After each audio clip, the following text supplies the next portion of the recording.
नमस्कार साथियों, अनुकृति प्रकाशन के सभी साथियों के लिए कलम बोलती है के अंतर्गत आज मैं अपनी कहानी दूसरी हार लेकर प्रस्तुत हुई हूँ।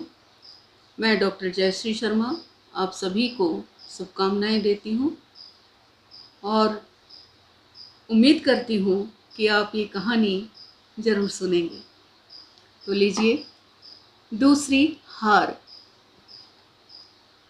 तीसरी चिलम फूंकते ही नानक ने चौथी चिलम का चौथा दम इतनी जोर से मारा कि वह खांसते खांसते बेहाल बेदम सा हो गया। वातावरण में उसकी खांसी दूर तक सुनाई दे रही थी। कुछ देर हुए वह कचहरी से लौटा है। घर में जाने से पहले कुछ देर बाहर नीम के नीचे जरूर सुस्ताता है, उसकी आदत है। आए दिन कचहरी में उसका आना जाना लगा रहता है। इसी वजह से वह गांव में कचेड़ी छाप के नाम से मशहूर है। किसी तरह खांसी पर काबू पाकर वह फिर से चिलम खींचने लगा। घिसी हुई जूतियां, घुटनों तक मैली सी धोती, कारी लगा कुर्ता, काला रंग, झुर्रियों से भरा हुआ चेहरा और धुंधलाई सी छोटी छोटी आंखें। उम्र यही कोई 40-45 के आसपास, पर दिखने में 80 से कम का नहीं लगता। चिलम पीते हुए नानक अपने अतीत में खो गया। चिलम के उठते धुएं में उसका अतीत मानो साकार हो उठा। एक अरसे पहले सरकार की ओर से उसे भूमि आवंटित हुई थी। उसने सोचा था कि पुरखों ने तो अपनी जिंदगी बेकार ढोने में ही काट दी, अब जाकर उसके भाग जगे हैं। अब वह भी किसान कहलाएगा। उसका भी अपना एक खेत होगा। खेत की जोरदार फसल से उसके घर का सारा दरिद्र दूर हो जाएगा। लेकिन ऐसा नहीं हुआ। उसके ये अरमान बालू की भींत की तरह से पसर गए। दरअसल जो जमीन नानक को मिली थी वह सरपंच के खेत से लगी हुई थी और वह इसे हड़प कर अपने खेत में मिलाना चाहता था। आवंटन के समय भी उसने कई अड़ंगे लगाए थे ताकि ये ज़मीन किसी को भी ना मिले। लेकिन जब ये ज़मीन नानक हरिजन के नाम आवंटित कर दी गई तो उसने गांव के बिगड़ेल लोगों की मार्फत उसे ज़मीन से बेदखल कर दिया। उसने लाख हाथाजोड़ी की, पर सब कुछ बेकार। आखिर सुगनचंद मास्टर की सलाह से उसने ज़मीन का कब्जा प्राप्त करने के लिए कोर्ट केस कर दिया और तभी से वह कचहरी की खाक छान रहा है। इस चक्कर में वह जने जने का कर्जदार हो गया है। रोटियों के भी टोटे पड़ने लग गए। सोचते सोचते नानक बड़बड़ाया, या सुसरी जमीन के इसो सनीचर लेर पड़ो है कि मेहनत मजूरी से भी रह गो, या ना मिलती तो ही ठीक थो। उसे पानी की तलब हुई। बैठे बैठे ही उसने हाँक लगाई, सुगनरी, ओ सुगनी बेटा, पानी तो प्या दे बेटा। पर कुछ याद आते ही होंठ काट कर रह गया था वह। अंतर्मन कराह उठा उसका, रो उठा। कहाँ है सुगनी? पिछली साल ही तो मसान में फूंक कर आया था उसे।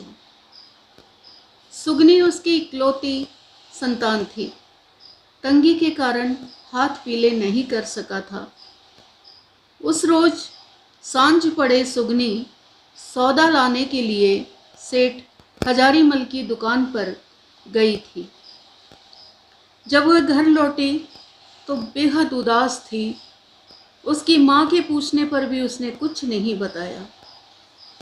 सुबह जब कुएं में पानी भरने के लिए कोई औरत गई तो लाश को देखकर सारे गांव में हल्ला मच गया। सुगनी की लाश को निकाला गया तो घर में भय और शोक की चादर तन गई। नानक को लगा कि उसके घर पर डकैती पड़ी है जिसमें उसका सब कुछ लुट गया। सुगनी सेठ की दुकान पर जाने से क्यों बार बार नट्टी जा रही थी, अब जाके ये बात उसकी माँ और पिता के समझ में आया। उसे विचार आया, अब सोचने और समझने को था ही क्या, उधार सौदा लेने का और क्या नतीजा होता। चिलम का एक और तेज कश लेते हुए उसे बार बार पुरानी बातें याद आ रही थी। उस समय लोक लाज के डर से खून के घूंट पीकर रह गया था वह।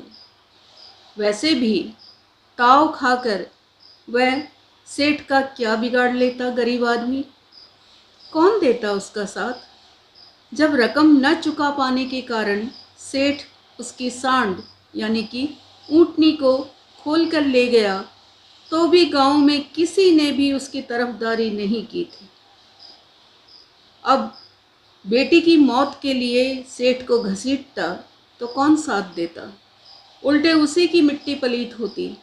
उसे ख्याल आया, बेटी के निर्मम अंत पर उसकी माँ सावित्री कैसे पछाड़ खा खा कर गिर रही थी, कैसे फूट फूट कर रो रही थी। ये दृश्य बहुत ही मार्मिक था। फिर भी वह पता नहीं क्यों गूंगा सा हो गया था। उसकी आंखें क्यों पथरा गई थी, वह भी पछाड़ खाकर क्यों नहीं रोया। ये विचार आते ही उसके मुंह से निकला, बेटी सुगनी, तेरा ये लाचार बाप ने तू माफ़ी दे दे। ये कहकर उसने आंखें पोंछी और आंखों की गीली कोर को बार बार अंगोछे से पोंछने लगा। फिर उठकर भीतर चला आया, जहाँ सावित्री बाजरे की रोटी और प्याज लिए उसी की बाट देख रही थी। फैसला सुनकर नानक कचहरी से बाहर निकला ही था कि उसे चक्कर सा आ गया। लड़खड़ा कर गिरते हुए को यूसुफ अली अर्जी नवीस ने थाम लिया। एक लंबे अरसे से वह उसकी अर्जियां लिखता आ रहा है, कभी पैसे लेकर तो कभी यूं ही बिना पैसे लिए। जब भी वह आता यूसुफ अली उसे बीड़ी अवश्य पिलाता। उसे नानक से सहानुभूति जो थी। क्या बात है, गिर कैसे रहे हो बाबा, आज पेशी में आए थे क्या? हाँ, आज फैसले की तारीख थी ना। अच्छा, क्या हुआ? होनू के थो बाबूजी, गरीब ने कदे न्याव मिलो से। सरपंच ने मेरी जमीन को गोचर भूमि बताकर मुकदमा ही खारिज करवा दियो। ओह, ये तो बहुत बुरा हुआ।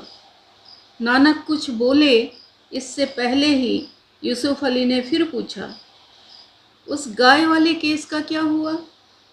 वो जो सरपंच ने तुम्हारी गाभिन गाय को मार दी थी और तुमने हरजाने के लिए वो अर्जी दे रखी थी, उसका क्या हुआ?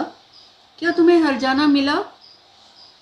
वह अर्जी तो पिछले महीने ही खारिज हो गई थी।